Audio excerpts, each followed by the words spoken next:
Hello बड़ी। तो हम रिव्यू कर रहे हैं एनसीईआरटी क्लास 11 हिस्ट्री के नोट्स। तो लेसन नंबर 1 और लेसन नंबर 2 हमने रिव्यू कर चुके हैं। तो ये है लेसन नंबर 3। तो ये काफ़ी इम्पोर्टेंट वीडियो है। तो आपको नोट्स बनाने के लिए जो कि पूरे किताब की समरी करना और फिर उसको एग्ज़ाम में रिकॉल करने के लिए याद करना काफ़ी ईजी हो जाता है। तो बेहतर होगा कि आप हमारे साथ जुड़ जाओ। तो ये इनिशिएटिव आपको काफ़ी फ़ायदा पहुंचाएगा। तो लेसन नंबर 3 है ये इकोनॉमिक्स 11 का तीसरा चैप्टर 1991 की आर्थिक सुधार। 1991 में जो इकोनॉमिक रिफॉर्म किया गया उसके ऊपर ये चैप्टर बात करता है। ठीक है। तो सबसे पहले हम देखेंगे कि स्मरणीय बिंदु, सबसे ख़ास बातें इसके अंदर क्या है। तो स्वतंत्र भारत में समाजवादी पूंजीवादी अर्थव्यवस्था के गुणों को सम्मिलित करते हुए हमारे देश में मिश्रित ढांचे वाला अर्थव्यवस्था स्वीकार किया गया। ठीक है। तो दो तरह की अर्थव्यवस्थाएं थी उस दौर के अंदर। एक था समाजवादी अर्थव्यवस्था और दूसरा था पूंजीवादी अर्थव्यवस्था। तो समाजवादी अर्थव्यवस्था में पूरा कंट्रोल स्टेट का होता है और पूंजीवादी अर्थव्यवस्था में पूरा कंट्रोल मार्केट का होता है। तो हमारे देश की उस वक्त जो हालात थी, हमारे प्रधानमंत्री ने ये सही समझा कि हमें ना समाजवादी अर्थव्यवस्था लेनी चाहिए ना पूंजीवादी लेनी चाहिए। दोनों को मिक्स करके हमें मिश्रित अर्थव्यवस्था का ढांचा खड़ा करना चाहिए। तो हमारे देश में जो आर्थिक तंत्र का जो चुनाव किया गया था वो था हमारा मिश्रित अर्थव्यवस्था। ठीक है। तो भारतीय अर्थव्यवस्था के अक्षम प्रबंधन ने 1980 के दशक तक वित्तीय संकट उत्पन्न कर दिया। तो अब एक के बाद एक लगातार जो हमारे देश में चुनौतियाँ थी। पहला तो अंग्रेज़ों ने हमें इतना ज़्यादा दुहा, इतना ज़्यादा शोषण किया जिसकी वजह से हमारी स्थिति बहुत ही ख़राब थी। हमारे देश में तकरीबन 70% लोग जो है अनपढ़ थे, पढ़े लिखे नहीं और कृषि कार्य में लगे हुए थे। दूसरा, लड़ाई फिर शुरू हो गई। जम्मू कश्मीर का मामला 1950 से ही जो है पाकिस्तान के साथ टेंशन। फिर 1950 में जो कबायली हमला हुआ, कहाँ पर, जम्मू कश्मीर में। तो उसके वजह से स्थिति हमारी थोड़ा सा उसमें जो है हथियार वगैरह चीज़ें वगैरह ये सब करने में हमारी जो है काफ़ी पैसे उधर इन्वेस्ट हो गए। फिर उसके बाद 1962 में चीन के साथ हमारा लड़ाई हो गया। ठीक है। और फिर उसी के 1965 में फिर हमारा पाकिस्तान के साथ लड़ाई हो गया। फिर उसके बाद 1971 में फिर पाकिस्तान के साथ हमारा लड़ाई हो गया। फिर उसके बाद 1975 में इमरजेंसी लागू हो गया। फिर उसके बाद इस तरीके से एक के बाद संकट हमारे देश को, वित्तीय संकट में हमारे देश की स्थिति बिल्कुल ख़राब हो गई। और फिर फाइनेंशियल क्राइसिस हो गया और हत्ता कि हमारे देश के ख़जाने के पास एक सप्ताह से भी ज़्यादा हमारे देश को चलाने के लिए ख़जाने में पैसे नहीं थे। हमारे पास ये इतने संसाधन भी नहीं थे कि एक सप्ताह तक का भी इंपोर्ट यानी कि हम इंपोर्ट कर पाते दूसरे देश के साथ। हमारे पास इतना भी पैसा हमारे अकाउंट में आरबीआई के पास नहीं था। तो सोच सकते हो कितनी गंभीर स्थिति हो गई थी। तो भारत को फिर क्या हुआ, आईएमएफ से कर्ज लेना पड़ा। तो आईएमएफ के पास जब भारत कर्ज लेके गया, आईएमएफ क्या होता है, इंटरनेशनल मॉनेटरी फंड। तो हर देश के अर्थव्यवस्था उसमें कुछ पैसे देती है। ठीक है। और उसमें सबसे ज़्यादा जिसका योगदान है वो है अमेरिका का, यूरोप कंट्री का, चाइना का, ऐसे देशों का ज़्यादा भी योगदान है। तो उस वक्त में भी अमेरिका का ही और यूरोप देशों का ही ज़्यादा योगदान था, जिसके वजह से अब जो भी आईएमएफ से कर्ज लेता है तो अमेरिका और यूरोप के ही मातहत उसको उसकी पॉलिसी के अनुकूल चलना पड़ता है, उसको स्वीकार करना पड़ता है, तभी उसको कर्ज मिलता है। तो जब भारत वहाँ आईएमएफ से कर्ज लेने के लिए गया तो फिर भारत के सामने ये बातें रख दी गई, चुनौती रख दी गई कि भारत को तभी कर्ज मिलेगा तकरीबन 10-12 बिलियन डॉलर की बात थी। 10 बिलियन डॉलर को भारत को कर्ज मिला। तो लेकिन इस शर्त के साथ मिला कि आईएमएफ के जो शर्त है, उस जो चुनौतियां हैं भारत को निपटने के लिए कि आईएमएफ का कर्ज वापस मिल जाए, तो आईएमएफ के रूल को मानना पड़ेगा। तो भारत को मानना पड़ेगा, जिसकी वजह से हमारे देश में बहुत बड़ा चेंजेज आ गया, जिसको हम लोग क्या कहते हैं, प्राइवेटाइजेशन, लिबरलाइजेशन, ग्लोबलाइजेशन। तो हमको ये कहा जाता है। तो 1991 के बाद जो है वैश्वीकरण आ गया। हमारे देश की इकोनॉमी पूरी दुनिया के लिए खोल दिया गया और पूरे दुनिया के में भी एक बहुत बड़ा चेंजेज आने को देखने को मिला। तो अब यहाँ पर आर्थिक सुधार के रूप में देखा जाता है 1990 का दौर। तो काफ़ी दयनीय स्थिति थी हमारे देश की, तो हम बात कर चुके हैं। तो विदेशी खाते में हमारा जो है हमारा विदेशी रुपया काफ़ी कम हो गया था। डॉलर हमारे पास ना के बराबर था। और 1988 से 1991 तक इतनी अधिक हमारी जो है बढ़ने की दर इतनी थी कि 91 तक घाटा मतलब 10,644 करोड़ हो गया। तो इस समय विदेशी मुद्रा काफ़ी तेज़ी से गिर गया था और 1990 और भारत अंतर्राष्ट्रीय मुद्रा कोष आईएमएफ के पास कर्ज लेने के लिए गया। तो अल्पकालीन विदेशी ऋणों के भुगतान के लिए 47 टन सोना बैंक ऑफ इंडिया के पास गिरवी रखना पड़ा। ठीक है। तो अब क्या हुआ कि हमें विदेशी ऋणों के भुगतान के लिए 47 टन सोना बैंक ऑफ इंग्लैंड के पास जो हमें गिरवी रखना पड़ा। और भारतीय अर्थव्यवस्था के सामने मुद्रास्फीति का संकट। मुद्रास्फीति का मतलब क्या होता है? महंगाई। उच्च महंगाई जब हो जाती है तो उस वक्त महंगाई हो गई थी 12%, तो काफ़ी बहुत ज़्यादा महंगाई उस वक्त माना जा रहा था। वैसे आज भी महंगाई जो है काफ़ी ज़्यादा है, कम नहीं है। तो उस वक्त 12% थी। तो मुद्रास्फीति के कारण यानी महंगाई के कारण कृषि के उत्पादों के वितरण और बाजार मूल्यों में वृद्धि हो गई। परिणाम स्वरूप बजट में मुद्रांकित घाटे में वृद्धि हो गई और साथ साथ आयात मूल्य में वृद्धि हुई तथा विदेशी विनिमय दर में कमी हो गई। अब हमारा क्या हो गया? हमारी करेंसी खराब हो गई। हमारी करेंसी क्या हो गई? खराब हो गई। हमारा डॉलर के मुकाबले में रुपया काफ़ी कमज़ोर हो गया और इस वजह से हमारे पास जो है धनराशि बहुत कम हो गई थी और हमारी महंगाई बहुत ज़्यादा बढ़ जाने की वजह से हमारे देश में जो है गरीबों को काफ़ी संकट झेलना पड़ रहा था। परिणाम स्वरूप भारत के सामने राजकोषीय तथा व्यापार घाटे की समस्या उत्पन्न हो गई।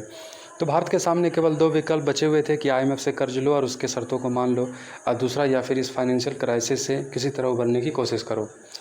तो पहला यही था कि विदेशी विनिमय प्रवाह में वृद्धि कर भारतीय आर्थिक स्थिति को बेहतर बनाएं, ठीक है। और दूसरा, राजकोषीय अनुशासन को स्थापित करने तथा उद्देश्यवर्धक संरचनात्मक समायोजन को लाया जाए, यानी कि जो चीज़ें वो इम्प्लीमेंट करवाना चाहता है IMF हमारे ऊपर, उसको मान ले, स्वीकार कर ले और उस चीज़ को आगे लेकर के बढ़े।